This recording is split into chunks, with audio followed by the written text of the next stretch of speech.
Okay, so we had one question from a student sent out to me on the binomial distribution and the hypothesis testing. So, all right, challenge accepted. So, what have we got here? Here you've got a question about a random variable. The probability is 0.22, which is an interesting one. We'll talk more about that in a moment. And we want to find the critical region for that and also find the actual significance level for the test. So you can read the question, I don't need to read to you. First point, 0.22. Obviously, that's not going to be on any kind of table, so you have to use your calculator. I think I've made my opinions on whether, why, and all the stuff about the calculator pretty clear. I don't like it, but you're going to have to use it. It is what it is.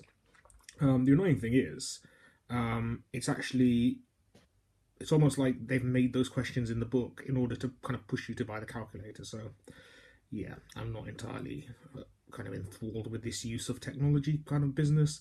I think it's something you could do far easier by just typing it into Google if you really want to do technology. But okay, enough kind of expository banter. Let's just get on with it. So use your calculator. Well, how do you use your calculator?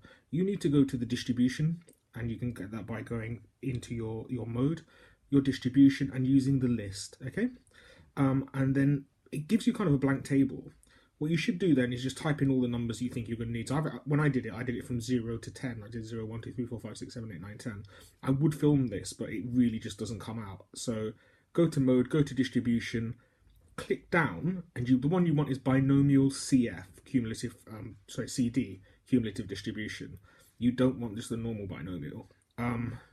Pick the list, type in your numbers, 0 to 10, in the column you're given, press equals, and then it will give you options to put in the parameters of that binomial distribution, and that will calculate it for you. It takes a while. As I said, this is, you know what, I don't want to be the one who just keeps whinging about a calculator, but really, in the 21st century, 2018, current year, that shouldn't take as long as it did. But okay, here's what it is. One thing I do want to kind of raise up with this question is, like, it tells you to get the probability on each tail should be as close to 0.005 as possible. That means you need to look at the numbers that are closest to it and pick the right one. So for the first one, we want it to be less than 0.005. The only number that can possibly be is 0. To the other side of it, the second tail, remember this is a two-tail test, we want it to be as close to, want the cumulative probability to be as close to 0.995 as possible, because you want to be above that, and that's p is less than or equal to 6. Now, if you remember correctly, and hopefully you do, that doesn't necessarily mean we're going to pick 6. We actually want 7. And the reason why we want 7 is that we want the probability being above that. There is a whole kind of, like, I can do a whole bit of algebra for you to explain why that's true. But I think it's probably just easiest for this point just to think, well, 6 is our closest number and you pick the next one up, right? That doesn't really get to the mathematics of it, but hey, you've got teachers and they can teach you that. If you're in my class, you better ask me, okay? But yeah.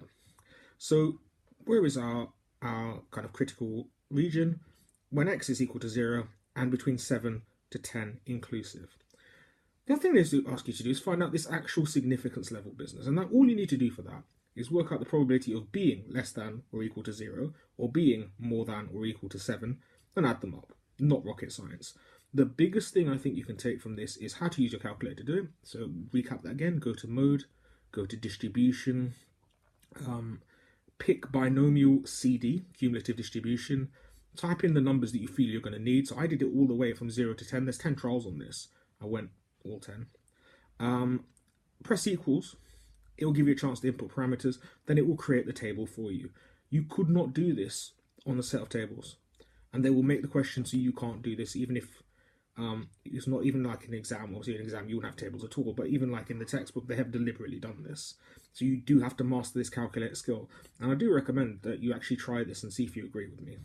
Also, to make the point about the probabilities, just remember that going up one thing. I can do a video on why that's true. It would take effort and it's late and I can't be bothered. But just remember that's the way it works. All right? Bye.